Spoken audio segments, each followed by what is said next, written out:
says that, and he joins us now. Also, our panel is standing by Jack Kingston and William McGinley. Okay, we're all here, and I'm interested to hear from everyone, but Rick, I will start with you here. If you don't mind explaining why you think there is danger in the media actually calling Joe Biden the winner of this election.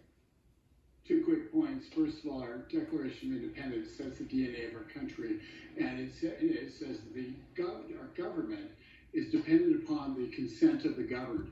And when you do not allow all the legal votes to be counted and the illegal ones to be discounted, at that point, you're effectively violating the very function of the American electorate, and that's to choose their government. Secondly, the left is poised, dangerous people on the streets around the country, threatening this country if they don't get the result they want. And by not allowing an honest discussion about the fraud, those people are caught totally unaware when the election ends up coming out being for Donald Trump as the fraudulent votes are discounted. Very interesting points you make. Jack, I'll go to you. We know lawsuits are underway, recounts are as well. And as Rick says, the electoral votes, they have not been officially cast yet.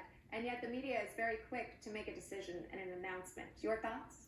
Emma, this is not a plug. This is reality. This is the reason why the Newsmax app is the #1 app right now in the country, is because Newsmax is giving the real picture. Even Real Clear Politics, the average the gold standard is only saying Biden has about 250 or 256 electoral votes. It is not time for the media to announce who's the president. The system was set up by our founders, contemplating that there would be disputes, that there would be fraud.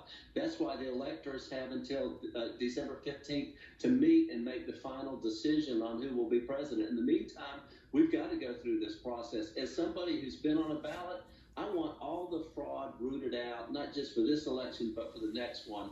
I think the majority of Americans count the legal votes and do not count the other ones. Right. Okay. And William, as we know, if you look back to the 2000 election, that took time to actually get the final results as well.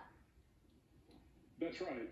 Al Gore didn't concede until December 13th, and then the presidential transition actually began on December 14th. I think it's important for your viewers to understand federal law builds in a buffer time so that states can resolve all of these legal and factual questions that they have pending before them, which is why the safe harbor date isn't until December 8th, which is almost a month away.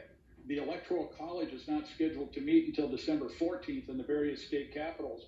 And then on December 3rd, the president of the Senate, who is Vice President Michael R. Pence, if a state has not submitted their certificate of ascertainment and certificate of the votes, which are the documents that each state needs to submit to Congress, on December 23rd is when he needs to send notification to any states that have not submitted documents, requesting that they submit them as quickly as possible.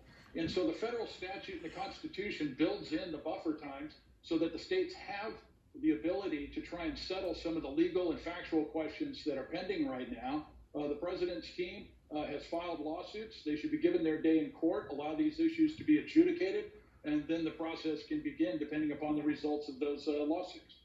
Rick, I'll go back to you for the last 30 seconds here. Tell me about your thoughts on maybe the Republican politicians who have already extended congratulations to Joe Biden during this time, and also whether or not you believe the president should concede at any of the foreseeable future.